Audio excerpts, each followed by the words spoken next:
बिना मेहनत के सफलता नहीं मिलती। एक जवान लड़का था जिसका नाम था रामपाल। बचपन से ही वो पढ़ाई लिखाई में बहुत तेज था। जैसे जैसे वो और बड़ा होता गया, उसका ध्यान अध्यात्म की तरफ होता चला गया। 25 की उम्र तक आते आते उसे मानो भगवान का ध्यान करने और पूजा अर्चना करने की जैसे लत लग गई थी।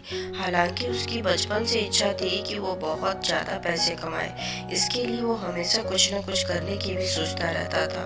पर सुबह से लेकर शाम तक वो भगवान की पूजा अर्चना और ध्यान करने में ही ज़्यादातर समय बिता देता था। तो बस भगवान को याद करते करते पता ही नहीं चला 5 से 7 साल और कब बीत गए। हालांकि भगवान का ध्यान करना और उन पर विश्वास करना कोई बुरी बात नहीं, पर रामपाल इतने सालों में ऐसा करते करते बहुत ही ज्यादा आलसी हो चुका था। अब चूंकि कमाने की उम्र निकली जा रही थी, तो उसे इस बात की ज्यादा चिंता होने लगी। अमीर तो वो बनना चाहता ही था, उसके लिए कुछ करना भी चाहता था, पर बस अपनी पूजा अर्चना के चक्कर में कोई भी काम शुरू नहीं कर पा रहा था।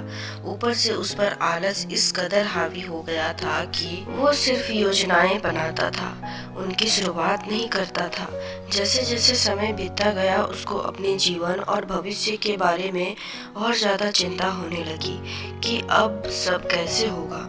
एक दिन रात के समय सोते सोते उसने फैसला किया कि वो पिछले कई सालों से भगवान की पूजा अर्चना कर रहा है, इसलिए अब भगवान से ही पैसे मांगेगा। उसे अपने भगवान पर पूरा विश्वास था। उसे यकीन था कि इतने सालों से वो भगवान को याद कर रहा है, तो भगवान उसकी जरूर सुनेंगे। उसी दिन से वो हर रोज जब भी भगवान की पूजा करता, उनको याद करता, तो उनसे लाखों रुपए की मांग जरूर करता। उसे पूरा विश्वास था कि अब मेरे भगवान ही मेरी सफलता की कहानी लिखेंगे। यूं ही भगवान से पैसे मांगते मांगते और उनका ध्यान करते करते कई साल बीत गए और रामपाल अब 40-42 साल का हो गया था। पर भगवान के द्वारा उसके अमीर बनने की इच्छा अब तक पूरी नहीं हुई। वो बहुत ज्यादा परेशान रहने लगा और उसे इस बात को लेकर काफी ज्यादा मानसिक आघात पहुंचा कि 20 साल से वो अपने भगवान की पूजा कर रहा है, लेकिन उन्होंने उसकी इच्छा पूरी नहीं की। अब रामपाल को लगने लगा कि उसका जीवन पूरी तरह से खत्म हो चुका है। पागल सा रहने लगा और पूजा अर्चना करना सब छोड़ दिया। हाँ, वो रात को सोते समय अभी भी एक बार भगवान को याद करके जरूर सोता था और मन ही मन में उनसे पूछता था कि क्यों आपने मुझे अमीर नहीं बनाया। यूं करते करते दिन बीतते गए। एक रात रामपाल भगवान को याद करके सोया ही था कि अचानक भगवान उनके सपने में आए। उनके दोनों हाथों में नोटों की गड्डियां भरी हुई थी। रामपाल खुद को बहुत ही हल्का महसूस कर रहा था और उसे ये सपना नहीं बल्कि हकीकत महसूस हो रही थी।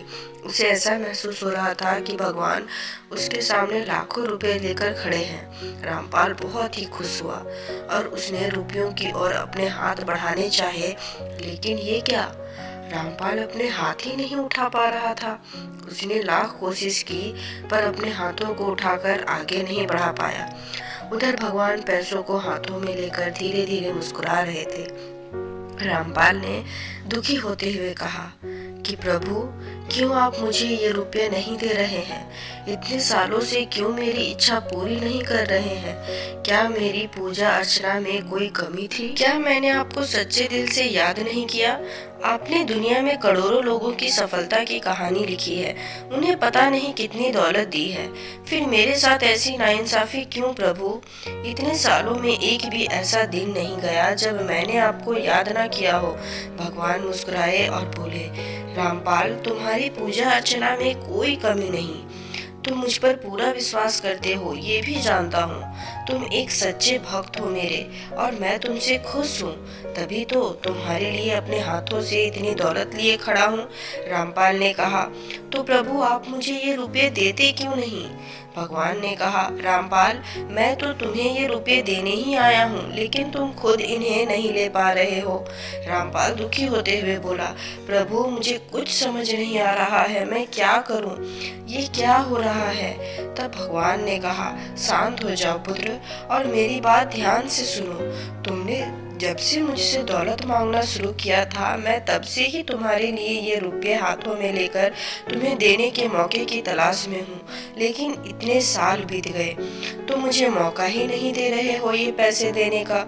रामपाल ने कहा, प्रभु मैं समझा नहीं। तब भगवान ने कहा, रामपाल तुम इतने सालों से मुझे सच्चे दिल से याद कर रहे हो, मैं तुमसे बहुत खुश हूँ, लेकिन मैं ये दौलत तुम्हें यूं ही नहीं दे सकता। इसके लिए मुझे कोई बहाना तो दो। जो तुमने सालों से सोच कर रखा है अपना काम, वो काम धंधा शुरू करो जिसमें मैं तुम्हें सफलता दिलाऊंगा, और ये ढेर सारी दौलत कुछ ही समय में तुम्हारे काम के जरिए मैं तुम्हारे पास पहुंचा दूंगा। तुम्हारा अमीर बनने का सपना पूरा हो जाएगा। अब रामपाल को सारी बातें समझ आ चुकी थी। उसने भगवान से माफी मांगी और हाथ जोड़कर धन्यवाद किया। प्रभु वहां से गायब हो गए। रामपाल की आंखें खुली, उसे सपने की सारी बातें याद आई। वह तुरंत नहा धोकर अपने भगवान से आशीर्वाद लिया और उसी दिन से अपना नया काम जिसके बारे में सोचता था वो शुरू किया। वह लगातार अपने काम में जी तोड़ मेहनत करने लगा और 1-2 साल में ही उस काम से उसे तरक्की हासिल हो गई।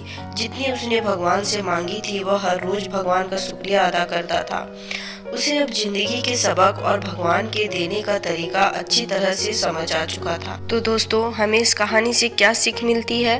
भगवान में विश्वास करना ही चाहिए, अच्छी बात है, उन्हें याद करना ही चाहिए, लेकिन अगर आप भगवान से कुछ मांगना चाहते हैं तो उसके लिए कड़ी मेहनत जरूर करें और भगवान को जरिया दें, तभी प्रभु आपको दे पाएंगे। नहीं तो रामपाल की तरह भगवान तो आपको देना चाहेंगे पर आपके खुद के हाथ नहीं बढ़ पाएंगे। इसलिए आप भगवान से मांगिए, लेकिन साथ ही साथ अपना काम भी शुरू कीजिए और उसमें कड़ी मेहनत कीजिए।